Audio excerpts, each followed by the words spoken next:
So someone's mistaken me for the Pope. In fact, 78,000 people are on. 78,000 That's a lot of people. people. They've wandered onto my lawn, and they're waiting for me to come out onto the balcony, or in this case, my meager front porch, and in Pope style, provide some sort of advice that would allow them to carry into their lives and it'll hopefully have an impact. And it has to be of a personal nature, something that otherwise is impactful to my life, something that I'm sharing out of my own thoughts. And I think it's pretty easy for this week.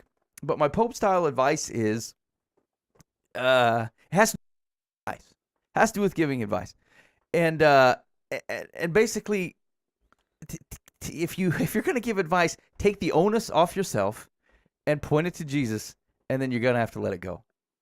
Because the thing is like actually, Mike and I were talking about this, this week. Is that you find yourself in situations where people, it's just life stuff, right? People, when you have something where you feel like you got it together, people want information from you. They want to talk to you about stuff. They want to ask you advice and things. And so a lot of times, like, there's a responsibility that comes with that where, like, you want to help people. That's just the general nature of giving advice. I want to help you out. I want to, whatever's working for me, maybe I can share it with you and that type of thing. And the problem is like, a lot of times, you're in a weird position of trying to come up with advice. And what I found myself kind of getting into is trying to help people out of little circumstances, and they're not coming from my same perspective, right? I'm trying to point them to Jesus. They just want to solve their earthly problem. Mm-hmm. And at some point, if they're not looking for the same thing that you're looking for, coming from your same perspective, there just isn't anything you can do for them. And even if your advice makes a lot of sense and should have a worldly benefit, if they're not ultimately going where you're trying to point them to or have a desire to, like, you're just not the right person to help them. And I've been running into that just quite a bit lately, where I think I'm trying to solve problems from pointing people to Jesus, giving them a Jesus perspective. How would I handle this if I were in this situation? What scriptures would I go to? What would I use as my guide? And if they're not willing to submit to that same guide, my advice is completely worthless to them. And at some point, I just need to be honest about that. Hi, how you doing? I would point you to Jesus. My advice follows this type of structure. If that's what you're looking for, if that's what you want to be pointed to, I can certainly help you with that. Okay, I have the resources. I get that. Anything short of that, you're going to have to go somewhere else. And I have a hard time with that because I think, no, I feel like I can help this person. I feel like, they'll get it. It'll soak in. But ultimately, it won't. It won't soak in. If that's not what they want, if they don't want God's answer to their problem, that otherwise I would hope to be blessed to pass on, I'm not the right guy to help them out. And so as a person that loves Jesus, as a Christian, your responsibility is to communicate God's word. Your responsibility is to guide people or point people to a path that ultimately leads to Christ. Beyond that, if that is not what people want, it simply isn't really your responsibility anymore. It just isn't. And it feels like it should be. But if that's not what they want, there's not much you can do about that. And I know I hesitated to give this as Pope-style advice because I think you can take this and twist it so that it sounds wrong. But it should be a huge lift. Your job is not to be the world's best advice giver. It's not on you. As a matter of fact, when people come and asking for help and stuff, it's simply not you. It has nothing to do with you. It has to do with the God that you know and the kingdom that you serve.